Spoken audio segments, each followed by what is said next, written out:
కేసీఆర్ సర్కార్ 10 ఏళ్లు రుణమాఫీ పేరిట రైతులను మోసం చేసిందన్నారు ప్రభుత్వ విప్ విజయ రమణారావు. 12,000 కోట్ల రుణమాఫీ చేశామని కేటీఆర్ అబద్ధాలు చెప్తున్నారని అన్నారు. కేటీఆర్ కు దమ్ముంటే ఒక్కరికైనా బీఆర్ఎస్ రుణమాఫీ చేసిందేమో నిరూపించాలన్నారు. వరి వేస్తే ఉరే అని బీఆర్ఎస్ చెప్పిందని, కానీ కాంగ్రెస్ సర్కార్ రైతులు ఏ పంట వేసినా మద్దతు ధర ఇచ్చి కొనుగోలు చేస్తుందని చెప్పారు. కేటీఆర్ ఎంత ముసలి కన్నీరు కార్చినా లాభం లేదన్నారు ఎమ్మెల్యే. ఇకనైనా ప్రతిపక్ష పార్టీ నాయకులుగా ప్రభుత్వానికి సూచనలు ఇవ్వాలని సూచించారు. మోసం చేసిందనేటువంటి రీతిగా వారిన ఇష్టానుసారంగా మాట్లాడడం జరిగింది. అసలు రైతులను మోసం చేసింది 10 ఏళ్ల బీఆర్ఎస్ ప్రభుత్వం, కేసీఆర్ గారు.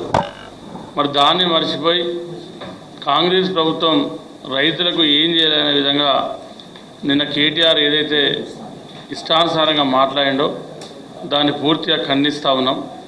ఇవాళ ఈ రాష్ట్రంలో దేశంలో ఎన్నడూ లేని విధంగా, దేశంలో 29 రాష్ట్రాల ఏ రాష్ట్రంలో లేని విధంగా ఇవాళ రైతులకు అన్ని విధాలుగా సంక్షేమ కార్యక్రమాలు కానీ, రైతులు పండించినటువంటి పంటకు మద్దతు ధర ఇచ్చే విషయాలు కానీ మరి కాంగ్రెస్ ప్రభుత్వం ఈ రాష్ట్ర ముఖ్యమంత్రి రేవంత్ రెడ్డి గారి నాయకత్వంలో అనేక కార్యక్రమాలు చేస్తూ ఉంది. నిన్న వారు ఒక మాట మాట్లాడిండ్రు.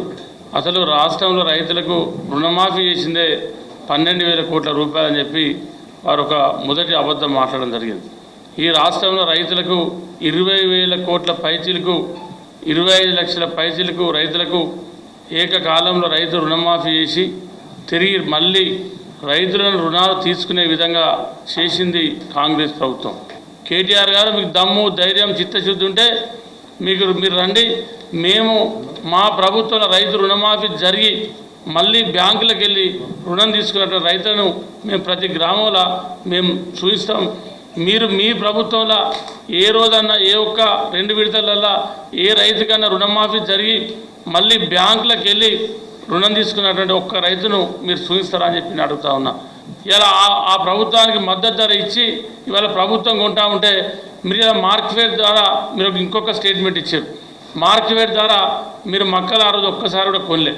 కానీ ఇవాళ పోయిన వర్షాకాలంలో కానీ మళ్ళీ ఈ ఏసంగిలో కానీ మార్కెట్ కొనుగోలు కేంద్రాలు మక్కల ధరలు పడిపోతే ఇవాళ మార్కెట్ ద్వారా